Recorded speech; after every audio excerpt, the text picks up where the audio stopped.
चलिए अब खबरों में आगे बढ़ेंगे। All India Muslim Personal Law Board ने यूपी और मध्य प्रदेश सरकार पर बड़ा आरोप लगाया है। बोर्ड के मुताबिक यूपी और एमपी के मदरसों पर सरकारी दबाव बनाया जा रहा है।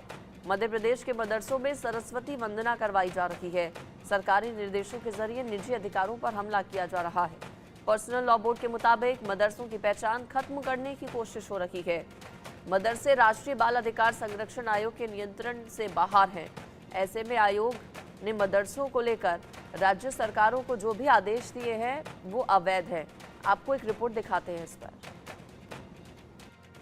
All India Muslim Personal Law Board ने साफ कर दिया है कि उसे मदरसों की पहचान खत्म करने के लिए चलाया जा रहा सियासी अभियान किसी भी कीमत पर बर्दाश्त नहीं है।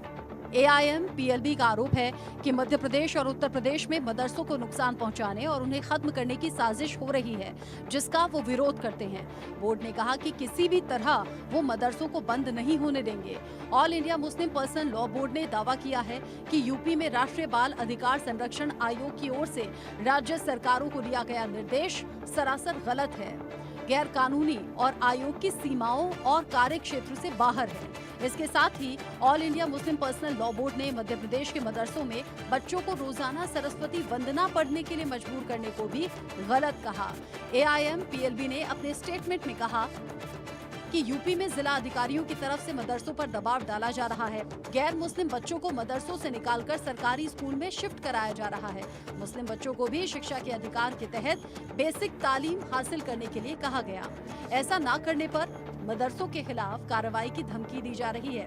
बोर्ड मेंबर्स ने दावा किया है कि मदरसे राष्ट्रीय बाल अधिकार संरक्षण आयोग के नियंत्रण से बाहर हैं। ऐसे में आयोग ने मदरसों को लेकर राज्य सरकारों को जो भी आदेश दिए वो गैर कानूनी है। उन्होंने ये भी दावा किया कि मध्य प्रदेश के मदरसों में हाथ जोड़कर सरस्वती वंदना कराई जा रही है, जो संविधान के अनुच्छेद 30(1) का उल्लंघन है।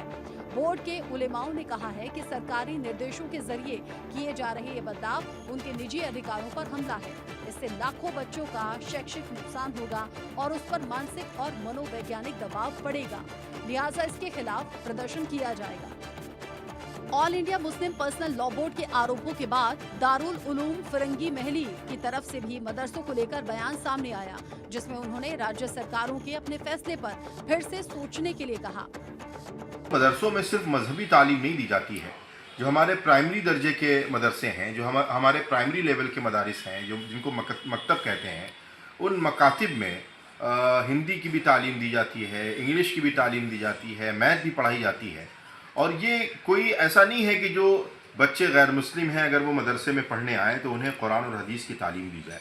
उन्हें वही सब्जेक्ट पढ़ाए जाते हैं जो सब्जेक्ट उनसे मुताल्लिक़ होते हैं, जिनका उनसे ताल्लुक़ होता है। इसलिए मुझे लगता है कि ये फ़ैसला अपने आप में एक ताज्जुब खेज़ फ़ैसला है और इस फैसले पर पुनर्विचार करने की ज़रूरत है। मदरसों में सरस्वती पूजा कराए जाने पर संत समाज ने विरोध किया। वहीं संत समाज में AIM-PLB को घेर लिया गया।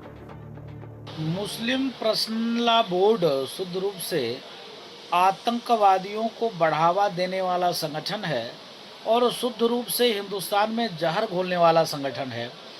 तत्काल मुस्लिम पर्सनल लॉ बोर्ड को बंद कर देना चाहिए। दूसरी बात, उन्होंने कहा मदरसे में सरस्वती वंदना कराए जा रहे हैं, ये बर्दाश्त नहीं है।